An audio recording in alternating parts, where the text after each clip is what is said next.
नमस्कार बच्चों, आज हम कविता 3 पहली बूंद का अध्ययन करेंगे। पहली बूंद के साहित्यकार हैं गोपाल कृष्ण कोल। गोपाल कृष्ण कोल द्वारा रचित यह कविता है।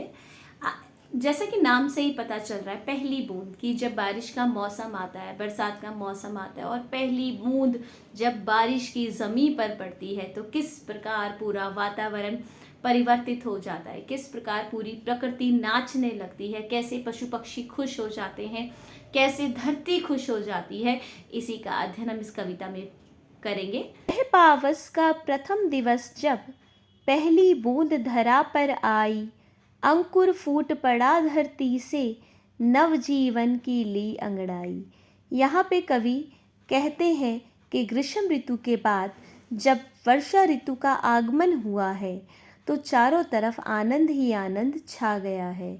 जब बारिश की पहली बूंद पृथ्वी पर पड़ती है, धरती पर पड़ती है, यह पावस का प्रथम दिवस जब पहले दिन बारिश की पहली बूंद धरती पर गिरती है, पहली बूंद धरा पर आई, धरा मतलब धरती, अंकुर फूट पड़ा धरती से, कि धरती के अंदर जो बीज डाले थे उसे पानी मिलने से उसमें से भी अंकुर बाहर आ गया है। नवजीवन ने ली अंगड़ाई, और उस अंकुर को बाहर निकलते देखते हुए ऐसा लगता है जैसे नवीन जीवन ने, नए जीवन ने अंगड़ाई ली है। अर्थात बारिश के आने से चारों तरफ खुशनुमा आनंद भरा वातावरण छा गया है। सभी बहुत खुश हैं और नवीन अंकुर फूट पड़े हैं, नए नए बीज फूट पड़े हैं, जिससे कि खुशियाँ ही चारों तरफ फैल गई हैं। धरती के सूखे अधरों पर गिरी बूंद अमृत सी आकर, वसुंधरा की रोमावली सी, हल्की दूब पुलकी मुस्काई, पहली बूंद धरा पर आई। यहाँ पर कवि कहते हैं कि जब बारिश की बूंद धरती पर गिरी तो ऐसा लगा जैसे धरती के सूखे अधरों पर, अर्थात धरती सूखी हुई थी, बेजान थी, उसको पानी नहीं मिल रहा था, तो उसके होठ, उसके अधर सूख गए थे। और बारिश के आने से ऐसा लग रहा है जैसे धरती के सूखे अधरों को, सूखे होठों को अमृत के समान बूंद मिल गई है।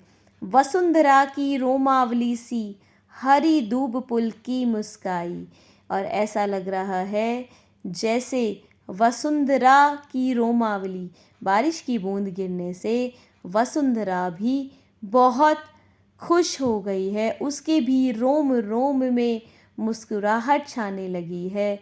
हरी दूब पुल की मुस्काई, और धरती पर जो हरियाली उगी हुई है, जो हरी दूब है, वो भी मुस्काने लगी है।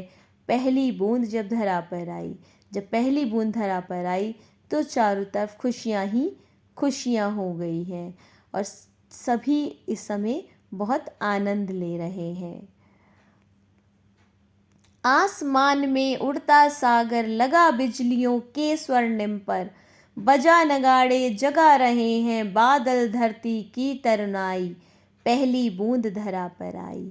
यहाँ पर कवि कहते हैं कि ऐसा लग रहा है कि सागर, सागर जानते हैं आप, समुद्र, सागर आसमान में बिजलियों के स्वर्णिम, स्वर्णिम मतलब सोने के जैसे, स्वर्ण के समान पर लगाकर चारों तरफ उड़ रहे हैं। अर्थात सागर उड़ रहा है, इतना पानी बरसने वाला है। बजा नगाड़े जगा रहे हैं बादल धरती की तरुणाई, कि ऐसा लग रहा है जैसे बादल जो गरजते हुए इधर उधर घूम रहे हैं वो नगाड़े बजा रहे हैं और धरती की यौवनता को, धरती की तरुणाई को जगाने का प्रयास कर रहे हैं। पहली बूंद धरा पर आई, जब पहली बूंद धरा पर आई तो चारों तरफ खुशियाँ ही खुशियाँ हो गई हैं। नील नयनों सा यह अंबर, काली पुतली से ये जलधर, करुणा विगलित अश्रु बहाकर, धरती की चिर प्यास बुझाई, बूढ़ी धरती शस्य श्यामला, बनने को फिर से ललचाई, पहली बूंद धरा पर आई। यहाँ पर कवि कहते हैं कि नीला आसमान नीली आँखों के समान है और काले बादल उन नीली नीली आँखों की काली पुतली के समान है। मानो बादल धरती के दुखों से दुखित होकर वर्षा रूपी आंसू बहा रहे हैं। यहाँ पे आप देखेंगे कवि ने किस तरह अपनी बात की गई है कि नीली नीली आँखों में जो बादल हैं वो उनकी पुतली के समान है और ऐसा लग रहा है जैसे बादल धरती के दुखों से दुखित हैं और वर्षा जो है वो आंसू बहा रही है। इस प्रकार धरती की प्यास बुझ जाती है।